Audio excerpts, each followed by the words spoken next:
For the past 17 years, today's guest has been crafting some of the most sought-after fishing rods in the world. At last count, he's received orders from 49 countries, 49 states and 33 countries. So if anyone from South Dakota is listening. Anyway, he has developed a killer team of builders and infused their craftsmanship with insight from top captains, passionate anglers, and other rod builders. He is all about pushing the boundaries of rod design. He served our country as an Air Force drill sergeant and medic.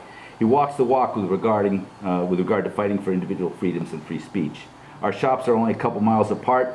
We are more competitors than collaborators, and we certainly share the mutual respect of being small business owners. Beyond his rod building excellence, today's guest might have the biggest and most generous heart in all of saltwater fishing. He regularly raises funds for children with pediatric cancer through fishing tournaments and other community events. He's been instrumental in helping recreational anglers understand the impacts of offshore wind development. All this takes a ton of time and a lot of work. That time that could be spent with grandkids or on the water. Right off the top, here's a tip of the cap to all that you do. Please welcome Ralph Kraft from Crafty One Customs to the Saltwater Edge Podcast. Oh yeah, I should hug you. Yeah, here you go. Here's this. This is his idea. It's a great idea. I appreciate that. Thank you. Appreciate that. Appreciate you having me on. Yeah, you bet. You bet. I'm excited to do this. Yeah, South Dakota. Come on. Yes, that's exactly right. Yeah, I'll apologize for this right away. South Dakota, get your shit together. There you go. I was a drill sergeant, so I'm going to be me. I told you. you. Straight. I give it to you straight. All right. So where did your passion, you got this booming rod building business, but where did your passion for fishing come from in the beginning? I grew up family fishing. My dad's gone, and I say this, but he wasn't the greatest fisherman, but he loved doing it. Oh, okay. So I grew up on the Houstonic River. Oh, wow. I thought it was in Rhode Island, no? No. Grew up in Houstonic, down in Connecticut. And fishing Lake Candlewood and Houstonic River, freshwater, all that. And then when I went to Salve. Oh, is that what got you here? Yeah, that's what got me here. And then Sam's Bait and Tackle, which, another local business. Started saltwater fishing, got me into it, and then I realized that I was fishing for bait instead of real fish. And kind of changed my life. It's those damn college kids, right? All those Salves and all those Roger Williams that don't ever leave, right? Cliff Walk's a great place to fish and sit and relax when you're in college.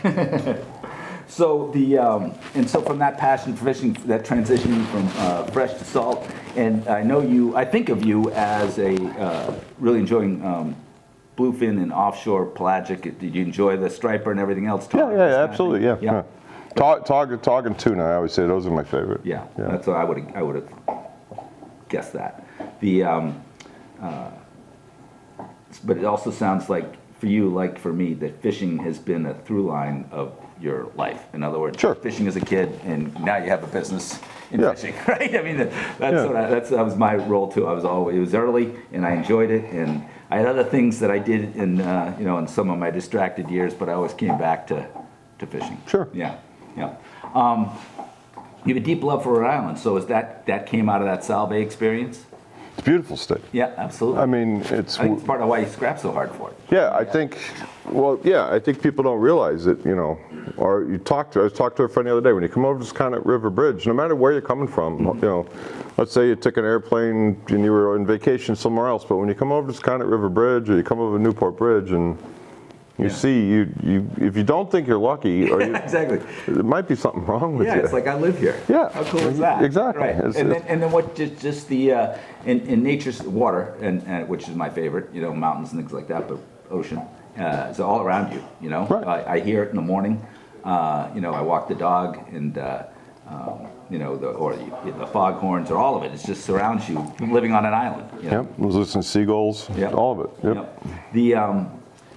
So what is it about the fishing in Rhode Island that turns you on? What are the tell me more about your tog passion and your tuna. Well, I just think that it's one of those places that people don't realize that we have, let's say they talk about meccas like Florida or whatever, right? Well, we catch everything they catch in Florida pretty much plus more or different in those areas.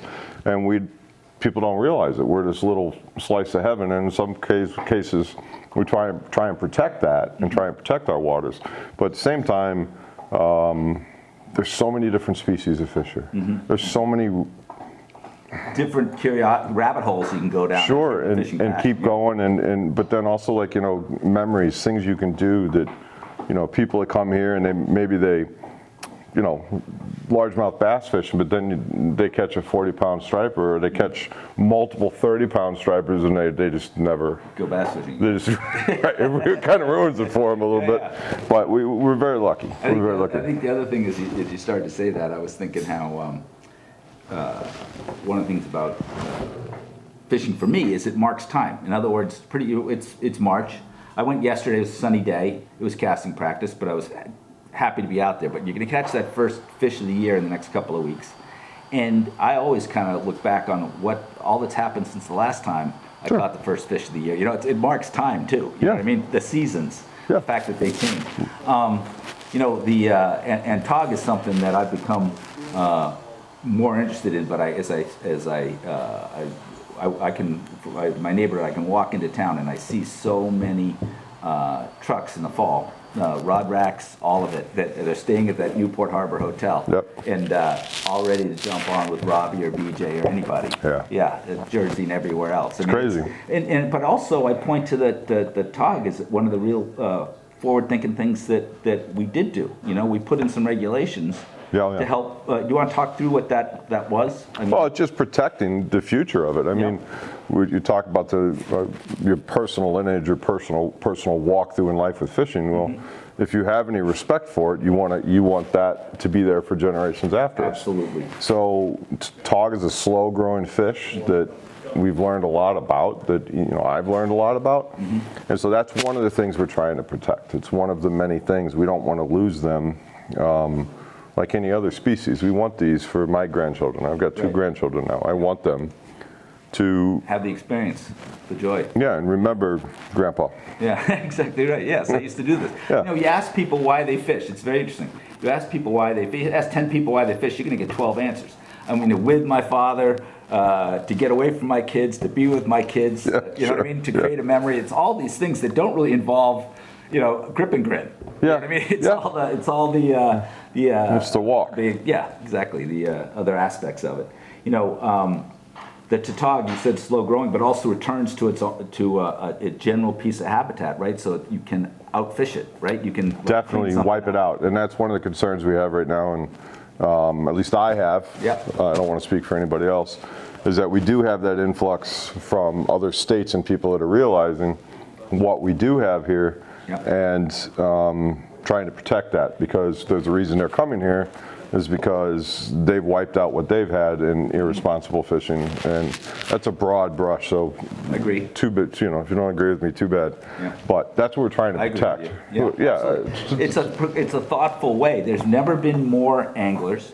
There's never been more technology, right? And so something's got to give. Absolutely. We got to give. We got to approach these things in a sustainable way. Now, I'd also argue,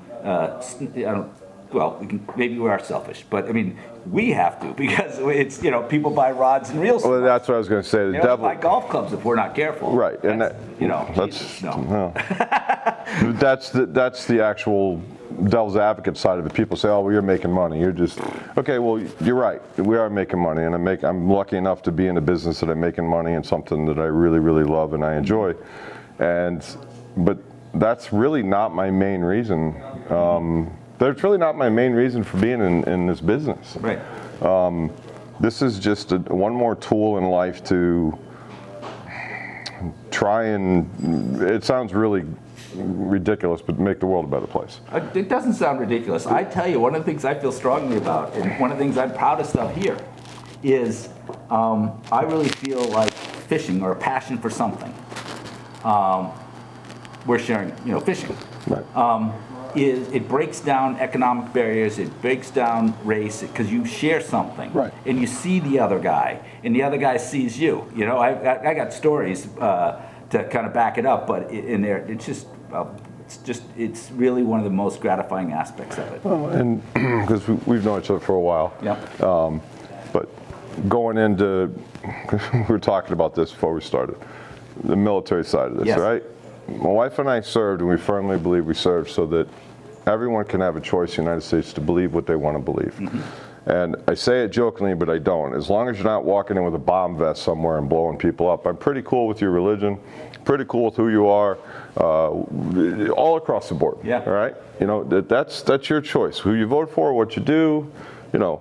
The right to disagree. To be adult enough to disagree. Yeah, no, there's an aspect. How about that part? That's just that is lost in the world. Yes, okay. yes. I think that's another thing. And then like someone like myself that, you know, we've talked. I'm a pretty big guy. I'm on the taller chair. I pumped it up twice before you said that. You know, that it could be intimidating, but I'm really, with the things I've seen in my life and the experiences I've been unlucky and lucky enough to have, that I'm pretty open to a lot. And you know, people use stubborn, arrogant, a lot of these great words with me. Asshole, that's a good one. Well, some of them I've earned here and there. But really, when it comes down to it, on the serious issues, we do have to work together. And with fishing or conservation or anything in life, there has to be a collaborative effort, which is why we're here. Yeah, and absolutely. what you and I have been trying to do for a couple of years, to set an example. Yeah, that we can be in business against each other, or with each other, but also get along. absolutely. You know, at least until you piss me off. Well, no, I mean, I remember coming to the Todd Classic, and just with the donation that we made, and you know, from way up there, put your hand on me and said, you know, one phone call, he's in. I appreciate it. You know, love this guy, and that was it. That was like, wow, just that's how I feel. You know what I mean? It's you know, it's certainly easier. Small business has got loads of challenges. We don't have to create ones. Yeah, small business today, you've got to be somewhat ignorant and somewhat arrogant to get into it. You're hard-headed. Yeah. It's tough. Yeah, keep getting up. I don't want to. I don't think the world wants small businesses as much anymore. I really don't. But I honestly feel like they serve a real role. I mean, absolutely. How about the community? The community is what we're losing, and the community is what comes together around a small business. I feel. Well, I was at Quidnick Island last night. Just the striper team, a great group. You know, I thought I'd bump into you, I didn't. But you know, people, they go to that thing every month. You know, and they go to the clubs and they go to this stuff because they want to be together. They want to be in community. They want to have a chance to share their passion. Well, when it comes to like small businesses, the people we employ locally, right? Go to CVS. No shot at them, but just go to any big and ask for a donation. See how that works. Yeah. My company, I'm very proud of this, but you know, our company's on so many soccer teams and hockey teams and. Who freaking knows so many different things locally that we do, but then sometimes people forget that, and I think that can be a little frustrating. Yes. Like, you know, remember we're supporting our community. We're trying to improve our communities, our economies, culture. Keep it local. Yeah. Please. I mean, I'd rather that. I can't say it enough. I'd rather you shop local, and for the most part, our prices are the same as anything else. Absolutely. Now, we're all guilty of using Amazon at some point in time. All right, but where does it end? Right. And that's a personal choice you have to make. I'll tell you, from a business standpoint, I don't want to get into philosophy because I could probably go on. Well, we probably lost half the viewers already. Yeah, exactly right. But it's the idea that, you know, Amazon's built a vending machine. There's no added value there. No. And you just talked about hockey teams and you know, and I want to talk some more about teddy bears and everything else. You know, this is the stuff. Yeah.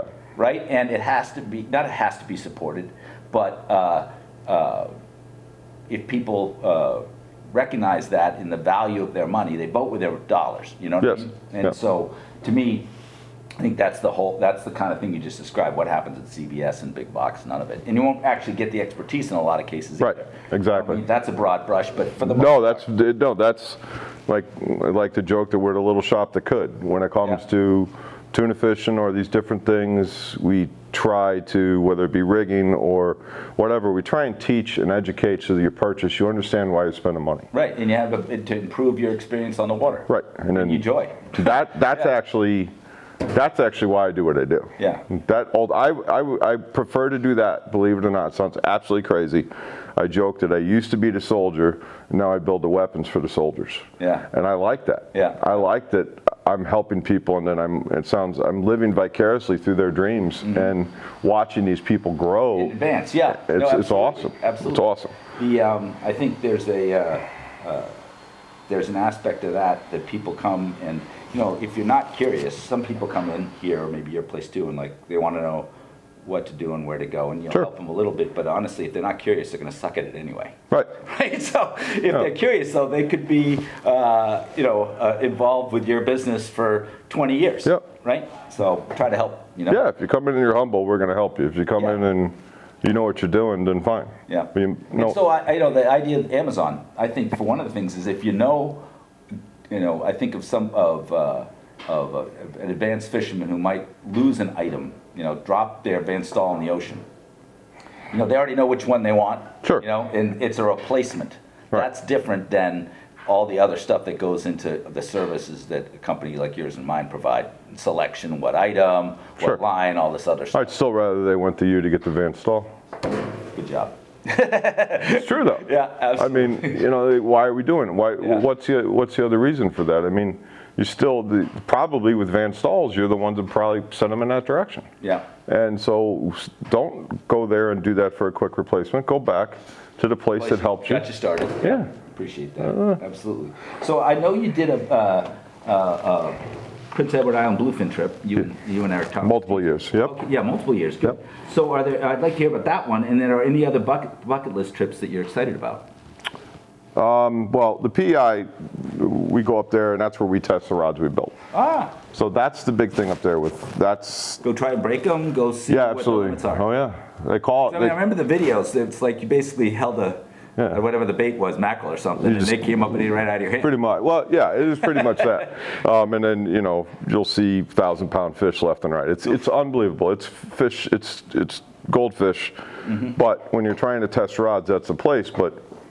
And this is to the Norton family out there. I love them. That's them up there. That's who I deal with up there. I love it. The whole family's amazing. But when I first went up there, I said, so what do you think about the rods? And they're like, oh, sorry for the Canadian accent. And they're like, you know what they call it up here, don't you? And I go, no. I go, they call it the graveyard of rods. And I go, okay, what do you think? I'm here. And I go, well, what do you think about the rods? They go, I think you're going to donate. And that was my first experience, and I'm like, oh shit, here we go. And I mean, we've snapped a couple up there. Yeah, absolutely. We try to keep it off the. Sure, but I mean, but if you don't have that, you don't have all the rest of the learning that comes with it, no? Yeah, and all that humbles you and it makes you better. Yeah. But also, Mother Nature is one of the most beautiful things. But man, she can be a bitch. Mm-hmm. And when you get up there and a tuna hands it to you, you have to catch more than one in a day. You're allowed. You're basically allowed. You're allowed to catch. No, you're allowed to catch one per charter. Yeah. And you have a certain amount of time to do it. Yeah. They really protect our fishery up there, and you're not harvesting. Like season or time of No, yeah, you one per charter, and they want you to basically get that fish done and released within an hour. Oh. And they're released. They're not harvested. Okay, did not. So you're sitting there looking at all these giant bluefin tuna, and you're like, and you get one, and trust me, I mean, there's ruined after 1,000. I am. Not I mean, you. I mean, no, I am. I started doing it when I was in a ton better shape, and it was fun. It was great, but you don't realize the different aspects of your body you need to use, and then getting into rod building, like why you build rods a certain way to help people with where your shortcomings might come. Some people don't have the technique. Tuna fishing, if you're using your arms, you're toast. I don't care how big you are, you're toast, right? But then I've got like a bad back, and just to bring out something in rod building, like a faster action rod, especially on a tuna, that's up there that really flexes only at the tip, is going to put you on your toes. And that's a bad place to be when you're harnessed into. It's like pulled. Pulled. Yeah. It's gonna. So imagine if you carry a heavy box. You don't carry the heavy box way out in front of you. You carry it in here. Yeah. So I build rods so that they basically flex and bring everything into your power zone. But that means they're more parabolic. Yeah. So some people, and it is true. If you got an animal and they got a stiffer rod, man, they can just put the boots to a tuna and get it there, but that's not everybody. Right. Right. And so someone like myself that has a bad back, right, that when I can get everything into my power zone and get that reel close to me and use my weight, which is something I do have. Drop your ass down. And drop it down and use your weight, and then I'm not being affected as much, then that fish is still getting the hurting. Yeah. So I get out a couple times a year. Some years I don't, but a couple times. And sometimes it's with a group charter thing. And I remember, and how you tell yourself, this is the technique, but you break down. You can't help it. You do it longer. But that's my point. Just like anything. So don't do it a couple times a year. It's almost like do it a lot or don't do it. Because it's. I remember one of the times I was out. It was with two other guys, and we were with this Captain Bobby Rice, who you probably know from the Outer Cape, right? And he got guns, right? And he let it just. We went around twice, and. He rolls his eyes, goes to the front of the boat. It's over in 10 minutes or 5 minutes. Right. Yeah. It's all technique. It is He's technique. A giant guy. Yeah. But it's all technique. Right. And technique is a big part of it. And I would suggest that anybody that wants to take that trip, please let me know, because I kind of know the ins and outs of Prince Edward Island, so you can do it. And you have a contact there. We'll put that in the show notes. Norton, right? Yeah, the Norton family up there. From you. We'll put that in there. And great people. What's the season? You want to go, it's from September. They do it quite a bit, but their PEI is very busy. Tourist-wise or something? Yes, huge. So I like to go late September into October. That's when. It's a glorious time everywhere. Right, and the prices drop. It's more cost effective, and the fishing's phenomenal. And I've never not gone to Prince Edward. Never blanked. Yeah. Not one time. All the years we've gone. Yeah. All the days we've gone. Never blanked. We went that one time with 20 anglers, 5 boats. Wow. And I think we landed 36 fish in 2 days. Yeah. Wow. Because with the charters and how they work it out. Yeah. So that was amazing. And it just, again, the camaraderie, which we haven't even talked about, like esprit de corps, to use military words. Yeah. But the camaraderie of people to do it, getting your ass kicked in front of your friends and being humbled. Yes. And having to go, look, you tell people, tell me 5-10 minutes before your toast. Just be honest with yourself and with us, because you're going to get hurt. We want that fish to survive. Yep. And we want to get that fish to the boat. So it's teamwork. And there are guys that go up there and they do it all themselves, and gals that do it all themselves. I'm past that time, and I'm not embarrassed to say that. No. So I'm pretty good with what I've done. It's not an annual lesson, like I said. I don't go as frequently as I'd like, but it's always you're just in awe of the power, and even in albacore, false albacore, when you pick it up, that's just a muscle. Right. And now it's 1,000 pounds of muscle. Right. It's just basically 3 of me. Yeah. Exactly. I'm not kidding. Yeah. 3 of me. Yeah. Think about that. No thanks. So,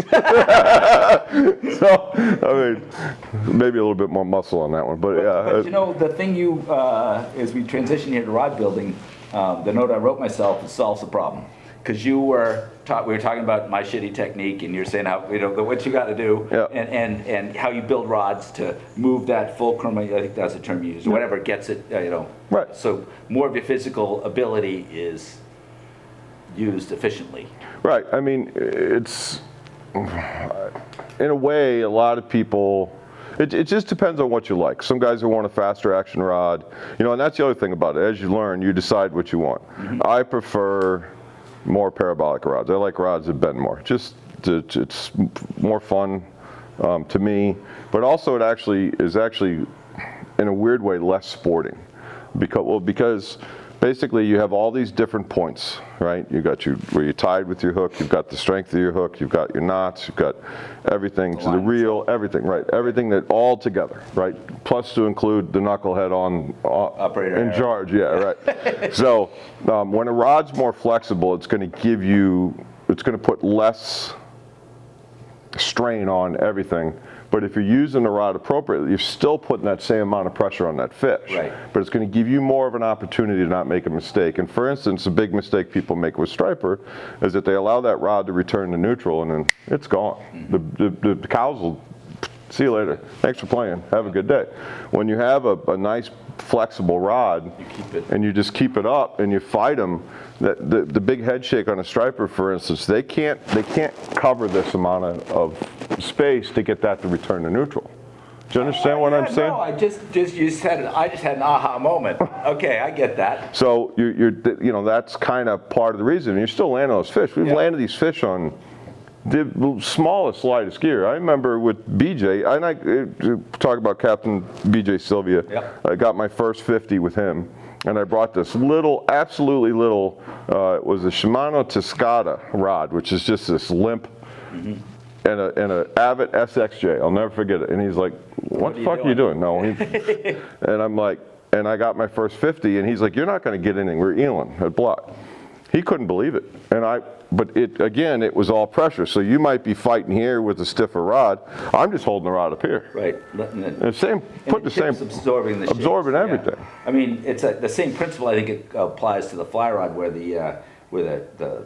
the fly's small, the tippet's light, all those things, but this 9-foot and flexible thing is absorbing all of it. It's protecting that tiny... especially soft mouths on a lot of those fish. Yeah. Salmon. So what are some other common problems? You just described one in the tuna game. Doors. Huh? Doors. Call it job security. Yeah. What's a common one for the tog guy? I mean, how are you thinking with the rod? Yeah, a guy walks in. You got to target. Right. What are you targeting? Are you targeting? Are you in deep water? Are you in a wreck? Are you in the rocks? Are you targeting 15, 16, or state record fish, which we've had a couple? Yeah. Right in the general area recently. Or are you going out there to meat fishing and your average fish is going to be 6 to 10 pounds, right? Yeah. Those are 2 different rods. Right. 2 or 3 different rods. You're bringing up golf. Yeah. And this is... Good. I do all the time when people come in here. What are you going to use it for? Eric Thomas, right? Teaser. Teaser charters, right? He uses it all the time.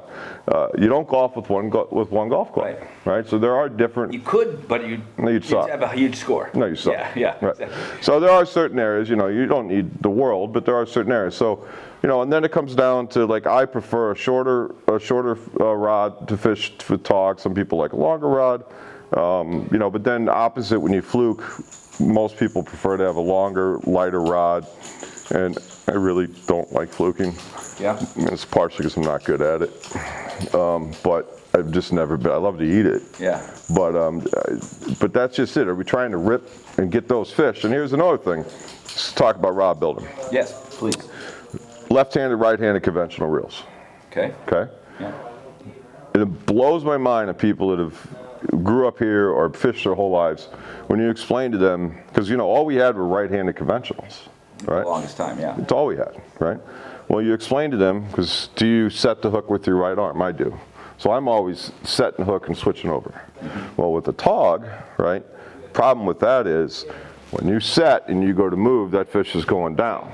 If you're setting and lefty, you're actually getting a double gain on that fish. You're setting the hook, getting them out, and reeling, and getting them higher. I only have 2 conventional reels, but that's the way I rig them, because set them up because of all the surf casts and the fly fishing, all that.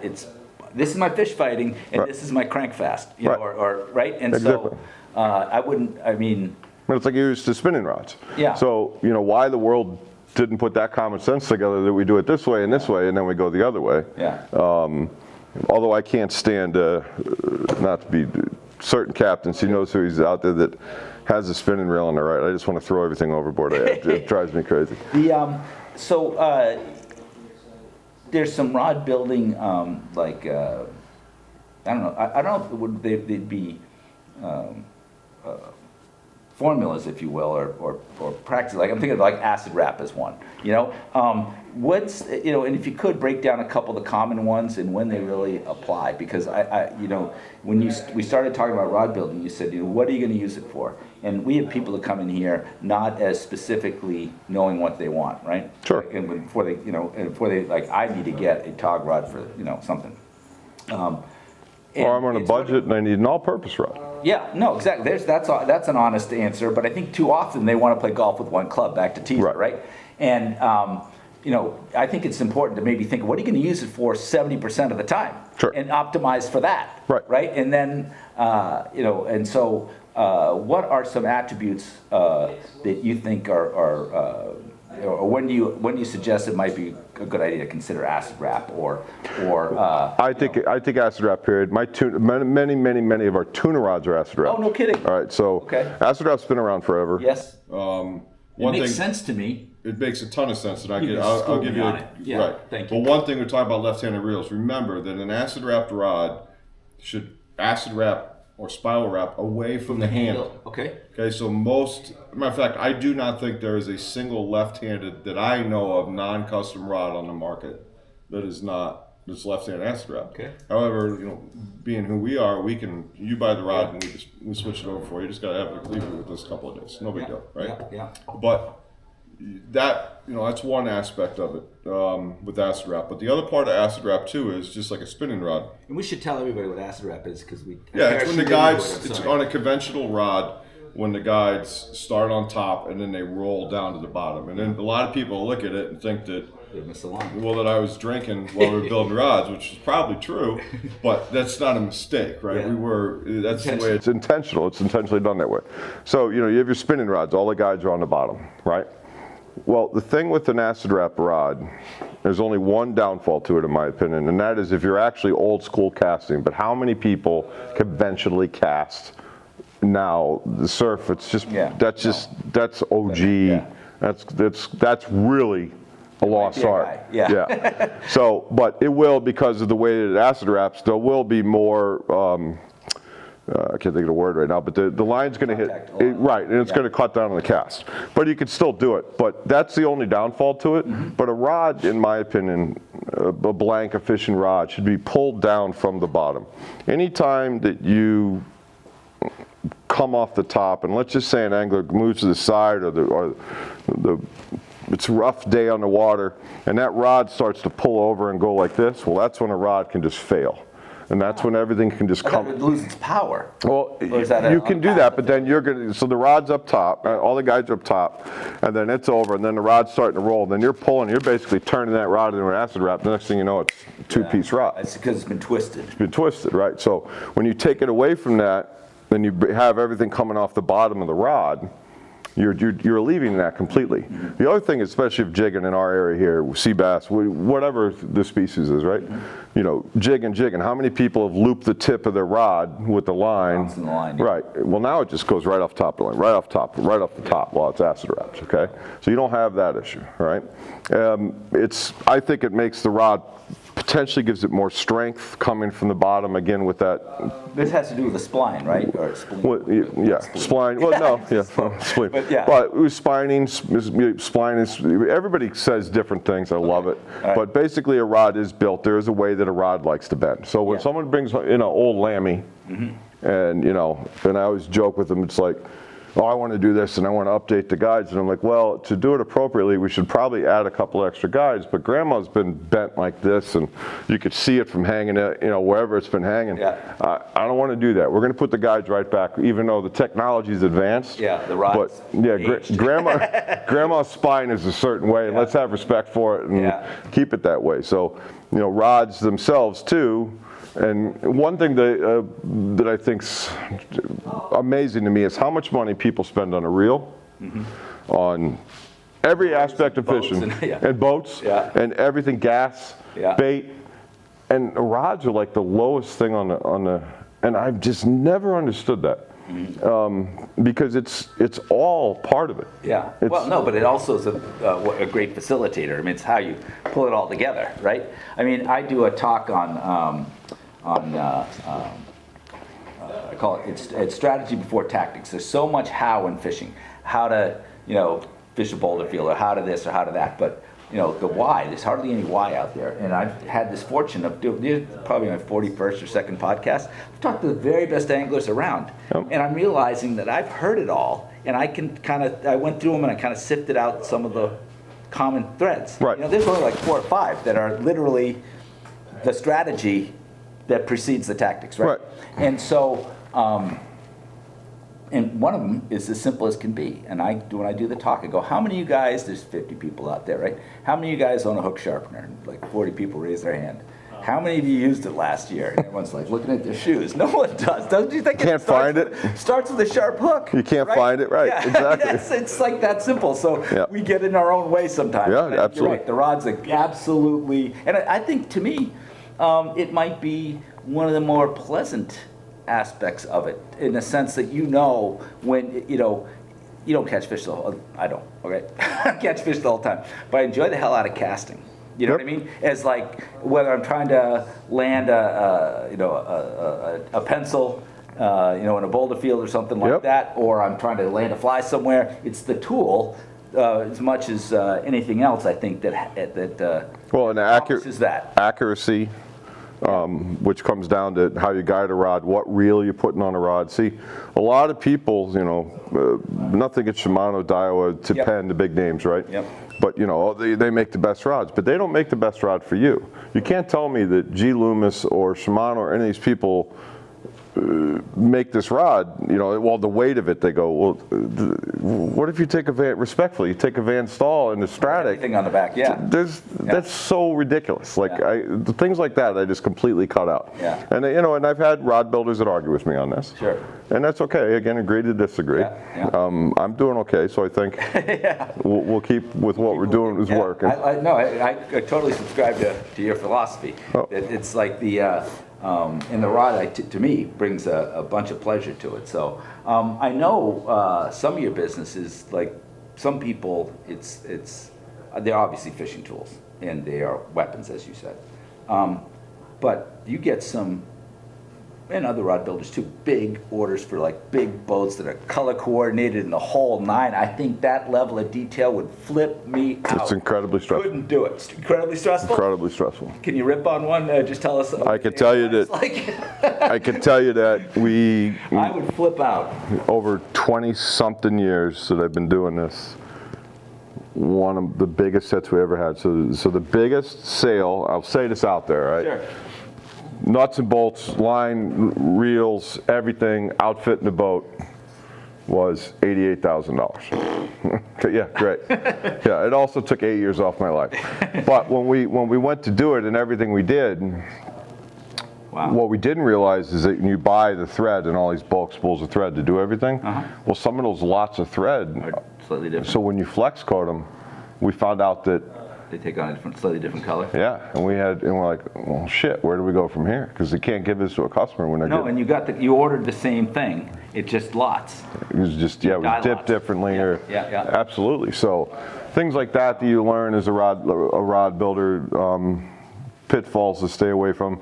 I mean, I'm pretty open about a lot of stuff, but I'll also tell people when they get too close, and I'll say, look, this is something that's intellectual property, Yeah. and I'm just not going to tell make you. the sausage. Yeah, right. It'll taste good. I mean, I tell you. I understand that people love to build their own rods, and I appreciate it. That's how I started. Mm-hmm. But at the same time, I've kind of been doing this for a little while. Yeah. So I don't know. That sounds arrogant. I'm sorry, but Nope. I think it's 49 states, right? South Dakota, man, So- I don't get it, dude. And we bass rod. What do you need to make for them? Well, I don't care. I don't really care. But one thing I'm proud about with that too, that Yeah. with our two businesses, is that we don't sell online. Okay, I'm very unique in the aspect that I believe in. Not that you don't, but I believe in that personal customer experience in my shop. Because of the custom Mapping rods, this thing out. because of the custom rod side of it, right? And I could do it on the phone. I do it all over the world. Right. Sell all over the world. I do it all over the phone. Right. And once you learn, and lucky enough you fish all over, you get an idea what people want. Now, do you always hit it out of the park? No. But that's also what you're paying for, is that integrity and that backup on a rod. Right. And we do make mistakes, but then how do you alleviate that? Where do you stand? What do you do? But I think it's when, you said earlier about how do you expect Loomis or Lamaglass, one of these guys, to know what you want. In fact, I think when you said it, I thought to myself, geez, we've got out there, there's racks of rods, right? And people are always like this. But I know I really like that Loomis E6. They didn't make it for me. I'm Right. the one who found it and said, actually, I like this for my soft plastics Albie rod, you know? But it's a search. Well, and it might be like a Versus muskie. You go to a guy like you and you say, I need a thing I can like fire Albie snacks and small stuff around for Albies. Right. And what is your goal? And Yeah. you know, But it start from the why and work back. yes, to what we do. We reverse engineer a lot, and we work it towards you. We're building something for you. Yeah, exactly. So, it's not it's always, even fishing, everything we do, it's not rocket science. So you can try and make it rocket science. There's a science to it, but we're not going to the moon. Let's jump into a topic for both of us. I want to know more. And you know, we're talking about wind, and I mentioned in the intro the great job Ralph has done educating recreational anglers. Actually, I'm going to step back and ask you first to speak to some of the community, other community stuff you do. Can you tell us about the teddy bear toss? Then we're going to ease our way in. All right. Sure. I mean, for me, a lot of people have been affected by cancer, and I'm a big hockey fan. Yeah. And great, it's my favorite game too. This teddy bear toss that the Providence Bruins do, it was a collaboration for years to get to the point to where we pulled it off, and I appreciate that. And now Rebass taking it on, and some other companies that really carried a torch that a small business can't. But you partnered. Yes, the trail and and it's been great. But it's something, you know, you're there to give memories. Some of these people might not be there next year, right? You know, I hate to say it, but all these teddy bears are thrown on the ice when the Providence Bruins score the first goal. Yeah. Okay? Then those bears are collected, and they're handed out throughout Rhode Island and Massachusetts, whether it be to Children's Hasbro or, you know, police departments, fire departments, shelters, whatever, because sometimes a little cute, you don't know what's going on in a little kid's life, and you know, something you can do to just make their life better. And I'm telling you, if you haven't gone to the teddy bear toss, it'll warm your heart when you see it happen. It's just so amazing. And it is generally, my wife and I, it's one of the things we're most proud of that we've done in our life. Because I generally think it makes a difference. This is the big heart I'm talking about. No, but I generally think it makes a difference. Or it sets an example that makes a difference. Yeah.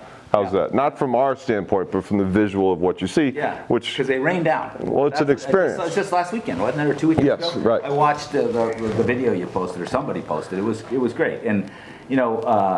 And by the way, it's about the experience, just like fishing. Yeah. It goes the same thing. Yeah. It's the experience that brings you back. And I think also everybody being there and witnessing that has got to see the scale of it and everyone participating. And some people throw, I imagine, do they throw a bear for somebody who they've lost? There's a lot of different things. We've seen a lot of amazing things. Yeah. I mean, that was, my mom did hospice work, and she herself had a brain tumor that, blanking on it right now, but it's kind of could stall, be fine for a couple years and start to grow again. It's in your brain, so it's tight space, right? And I know as a hospice provider, she was in the driveway reading the case report, and this person's got the same disease she has. Yet she could go in there and bring it. Because she's, you know, and it blows my mind.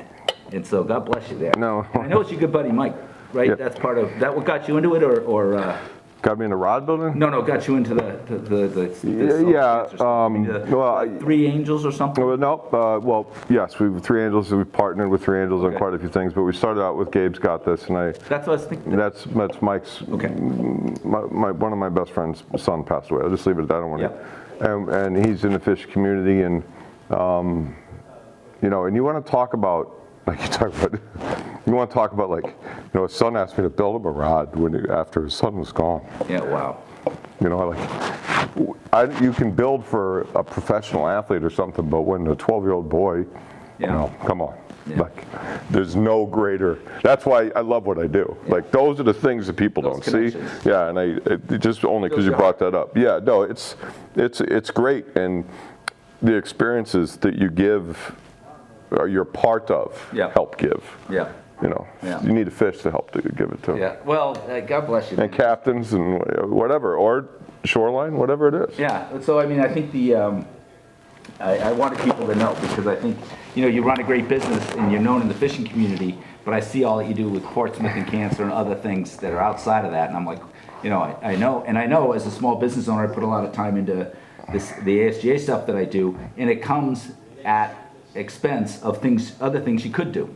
Hang out with your grandkids, or fish more. I like I said, I told you, I think maybe before we started, whatever. I got out yesterday. It was a sunny, nice day. It was literally casting practice, but I was like, look at me. I got out there in March. There's plenty of the people that fish almost every day. Sure. But with all the shit we got going on, it doesn't happen. Yeah, families and all that. I mean, it's definitely awesome. So, wind. Yes, wind. We're getting all over. Yeah. So currently, March of 25, everything seems to be on hold. But you did a great job a couple of years ago, or over the years, of educating a recreational angler of the impacts. And I will tell you, I myself personally, I was involved in the early going in the sense that I attended some meetings that Rich Hittinger and others were in. And I think of who's really led the charge and done the job of educating people. It's you and Rich.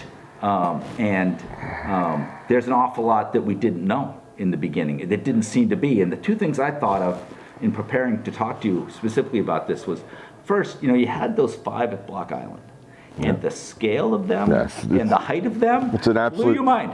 You're like, wait a second, I think they are made, I did a little, did a little math. I think they fucking shell game. They might be, I don't know, I think it was like 60% taller, like more than. So the new, please. So the new ones are. The context, I think, is very helpful. Right. So the new ones are 1,068 feet tall. Okay. So anyone, like when they were selling to us that, you're not going to see them. Right. All this. The blades are just under 400 feet long. And what was the Block Island ones? Maybe the one at Middletown High School? They're like 300. Yes. Yeah, right. So it's absolutely 3 times the size. Yes. Right. So that's hard to get your brain around. You're looking at them and you can't really imagine that. And then the other is the scale is the number of them. There's 5, and there's going to be 2,000 or something. 2,000. Right? That's 98% larger scale. Also something average brain can't process. Well, and then people don't, like, now they're starting to see what happened over the winter. Now when you're coming over the bridge, you won't be able to see them. You won't be able to see them. You see them clear as day. See the lights. You could see them from this kind of bridge. You could see them all the way down the river. It's such a lie that we've been sold, and I'm sorry but I'm not sorry to the general public. And again, this goes back to we can agree to disagree, okay? But basically for me, I do believe in renewable energy. I do believe that humans are like ants and they just take over, and we have to be better and living here. Right. We have to take care of it. We got this one marble. They haven't really figured out where to go yet. So, but don't tell me that you're going to take something that has never been put in hurricane waters. There's another thing I hadn't thought of. There's so many things I'm trying to get this put together, but you're going to take metal and put it in salt water. Well, that's fucking smart. Yeah. Right? That's stupid. It's proven. Right?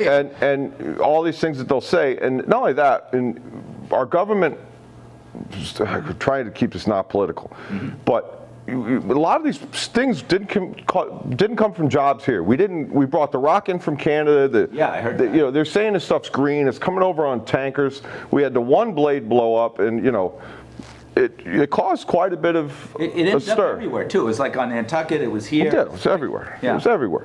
And the cover-ups like that. A lot of people don't know that same turbine, 2 weeks ago got hit by lightning. That one. Same one. In here. Not like the one that broke the blade got struck by lightning, caused a fire on it, and it just gets suppressed. It all gets suppressed because they don't want to report on this. But what's going to happen to our property values? You want to take it from people that think about it in different areas. Yeah. And then the visual of Newport. Let's look at Newport. Look at going to how lucky we are. Right. And now at night it's going to look like Boston Logan Airport with blinking lights. There's a national security aspect to it because it hurts radar. Oh. It hurts radar in what they can see. Okay. I know that. You won't. If a boat sinks and it goes down in there, the Coast Guard's already said they're not taking a helicopter out there. They don't know where those blades are. Oh, I see. So you're out there on your own. Yeah. Right. And now we're going to put them in this huge area. Very few people have talked about the birds.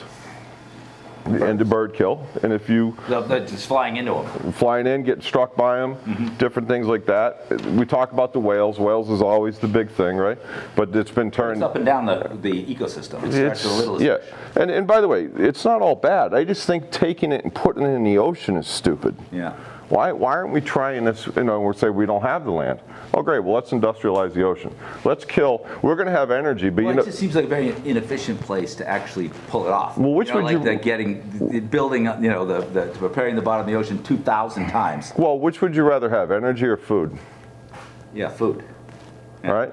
So now we're destroying a lot of ecology and habitat for these fish, and they're saying you're not. Come on. Yeah, well, so two things I wanted to break down that I thought was very interesting. I reread Rich Hittinger's resignation letter, I think. Amazing.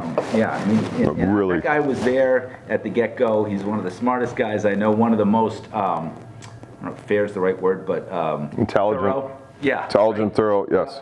And so if he's fed up, Right. I'm like, we're screwed, because, or if he says this is a foul, then it is. It's Right. probably worse than that, Yes. And so two things I wanted to understand a little bit better was, one of the things from the beginning is for every 20 to 50 of these turbines they have, they need one of these cooling substations. Right. That is something that I literally never heard until only a couple of years ago. But it was like either on the down low. Absolutely. Is that it? Because I was like, God, that. I don't know that it's 20 or 50. I don't know that. I'm not going to go there. But I can tell you that they're basically a big oil rig out there. And that they take water from the ocean. Cool water. Right. They superheat it. Yep. And chlorine. The perfect example of it, though, is what I think is great is that we shut down Brayton Point because it affected the migration of striped bass, right? Because it warmed the waters, right? And now we've got a killer. It's come back. Yes, the migration through there has come back. Yeah. But that was also where they were going to go straight back to with the line up the river, and they're still fighting that, right? Yeah. But that's going on. But these substations superheat this water, all right? And then they're going to dump it back into the ocean superheated, which potentially can cause a plankton bloom, okay? Which potentially can cause deoxidization of the water, which potentially can cause a fish kill. That's what happens when you see stripers and bluefish get a bunch of pogies in it, let's say Hinckley, right? And they capture those fish in there, and then they deoxygenate the water, and there's a fish kill. The other thing is, to me, the bigger fear I have is that the water is fundamentally and forever warmer. And fish move and track, along edges or thermoclines, if you want to call them, whatever. It's more true. The offshore guys, you know more about. Thermoclines, yeah. But I think of edges, right? And that's an edge. That would be a breaking, right? And they would react to that, right? And quite likely, if that's not for me, I prefer they're gonna. Well, that's the thing. So that's part of the problem. So let's just not. So we have this little thing in Block Island that we can thank Gina Raimondo for. I'm not afraid to call out, and it's not a Democrat or Republican thing, okay? But it's garbage. And now we're just going full bore. Like the Vineyard Wind, we're not even finding out the impacts. No, it's a money grab, okay? You're either on the take, and I will say this, and this is from Crafty One Customs, okay? Sheldon Whitehouse is on the take, all right? Because as far as I'm concerned, you were either ignorant or you were on the take. Those are the only two things that can take this and what is happening that is proven to not work in many places around the world, and then we're going to put it out there. All right, so at that scale. There's no scale like that. And then if people look at the lease agreements in the Gulf of Maine, which I could have brought you, it dwarfs what's happening here. It's not even close. It dwarfs it. So if people really get into it and they want to see it, and again, we're talking off camera, you can get into all the real fine things. Yeah. I think it's important that people just get the basics of it. Agreed. The ocean shouldn't be a big freaking wind farm. I hate the word wind farm. Yeah, farm. I hate it. That's right. That's product position. See, now you got me fired up. I'd always go back to fishing rods. Can you give me a beer, will you? Because this is bad. If you take the 1,000 turbines, 33 substations, 33 million gallons of heated and chlorinated water daily, 2.3 billion per week, and 120 trillion per year.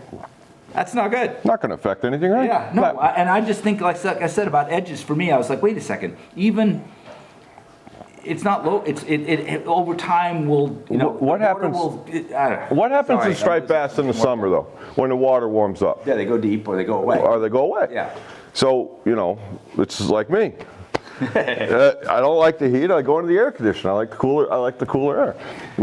I'm worried about doing that. Thank you, by the way. And so, yeah. So for me, I think the other takeaway I have with this is, you know, this CRMC and whether it needs to be reformed. There's an issue with, you know, a golf course in Warwick kind of thing that happened that shouldn't have happened, and this is a railroad. And they weren't listening to it, and Rich did the right thing, and I really admire what Rich did. Me too. I do. And you know, there's other aspects of like I said, that we could go a long way. Yeah, I guess ultimately, we certainly touched on it. Yeah, and we touched the nerve. Ultimately, we're going to find out. It's already we're going to find out. And so the current status, I think we talked about that before we got on. They're still going March forward 25. with the projects that are going. Some of the campaign promises haven't really come through yet on what they're saying. It's going to take time. What I'm worried about is ultimately, will it be too late? And then we'll have energy, which, by the way, I don't believe we'll also have. The life expectancy, 15 years? 25 to 30 is what they say, okay? But if one blows up and has the issues like we did, let's just say that we have one storm and out of 2,000, 10 blow up or something goes wrong. That's fiberglass in our waters. That's into our fish. Yeah. Right, it's things we already talk about to this day with all the plastics and everything. Right. And now we're doing it. And plus the diesel fuel by that. Yeah, and the diesel and everything that takes, they're not as green as people think. Yeah. Now, do we have to change a little bit? Sure. It's just, I don't think that This is the answer. and why Rhode Island is got to be the state that's going to, why do we have to lead this? Why are we ruining our own state? And that's when I go back to our leaders and I blame them. Mm-hmm. They are not putting, one thing I want to say or talk about, life is not about you, not about me, it's about the other people. If you think that everything's about you, well then you're the problem. Mm-hmm. Okay, that's from a military person. Mm-hmm. You're here to make the world, in my opinion, a better place, and you can still do very well for yourself. Yeah. But it is not about you. It is about the people around you. It's about community. Yeah. It's about all these things that seem to be lost, right? And COVID didn't help us either, let's be honest, right? That was tough. So how do we change those things? How do our leaders put us in the forefront and take care of their constituents instead of their pocketbooks? I guess I'll leave it at that. Yeah. Well, good one. Good one. Hey, so I'm going to cut an ad here, and I'm going to do it different than I usually do it. This podcast is brought to you by the Saltwater Edge and Crafty One Customs. So go to saltwateredge.com or Crafty One to check out the latest surf, fly, light tackle, and jigging gear. We have hundreds of 5-star reviews. You do too, don't you? We do okay. Yeah, we do. And advocacy for our fisheries and passionate crew anglers ready to answer questions about tackle and tactics and the right rod for the right situation. Yep. From bonefish to bluefin. Use the code CRAFTY, right? C with a C. Free shipping. No next order. CRAFTY. Yes. No K. No cheese. No Patriots. Good enough. So let's wrap it up with a couple of questions. All right. So you have these couple of passions, I know for sure, tuna and tautog. Why don't we stick to that? What are two of your favorite rigs or lures for those two species? Maybe two each if you want. Oh, man. Oh, you get me in trouble. Sorry, I guess. See, that's not good. We can skip that one. Just because there's a lot of different things, but I go more towards the rod aspect of things. Sure. All right, so let's do it. You prefer to pop for tuna or jig? I don't like popping for tuna. Jig. And by the way, if you're going to take, so I will say this: if you're going to take what I consider to be the single best jigging or all-around lure, and again, people argue with this, that works just on its own. Is Ron Z. Totally. Absolutely all day long. Just don't. Even the rod holder. I say it to people all the time. If you come into my shop, by the way, I like to think we both have nice looking shops. I'm proud of our shop. Yep. But my shop, I say, it may look like a boutique, but it's really a barracks, if you haven't kind of figured it out so far. But when people start jigging a Ron Z, it's like a monkey fucking a football. All right, just put the thing in the rod holder and hit the bottom, pull up 2 cranks and leave it alone and let the motion of the ocean, and then get ready for the ride of your life. Yeah. So I will say that I am a die-hard Ron Z fan, okay? The other lure that I like jigging aspect-wise is going to be Point Jude's. I'm a huge fan. Another local. Yep, another local. I'm very much into local too. I mean, we've got UVT. There's a bunch of different people out there. Right. Mad Manus, they're popping. Their popper just crushes it, absolutely crushes it. Chuck Norris wins on name though. I love that name. Yeah, the Chuck Norris, it is pretty good. That's a killer. And then trolling wise, I'm really big on chatter. And we can explain all that to people when they come in and kind of help you so that. Yeah, you don't need it all. No, absolutely not. A lot of guys do that. That is. And do you start those conversations with what's the gear you have, or is there somebody's bought a rod, picking up a rod? What's and now the goal? What's the goal? Yeah. And it seems What's really the dream, crazy. really? You're right? Yeah, well, you can do that, but what's the goal? And I will say this straight out, and what does your finance situation look like? Because what do you want to do? Do you want to do it piece by piece? Do you want it now? And I really try, because we are a small shop. Your shop's much bigger than mine. I try and keep the things that I know work that are going to do. So I'm very particular in that way and teaching people how to do those things. What are 2 resources you find helpful in your when you're going to step away from your business and go fishing? What are the books you read in your past, apps you use?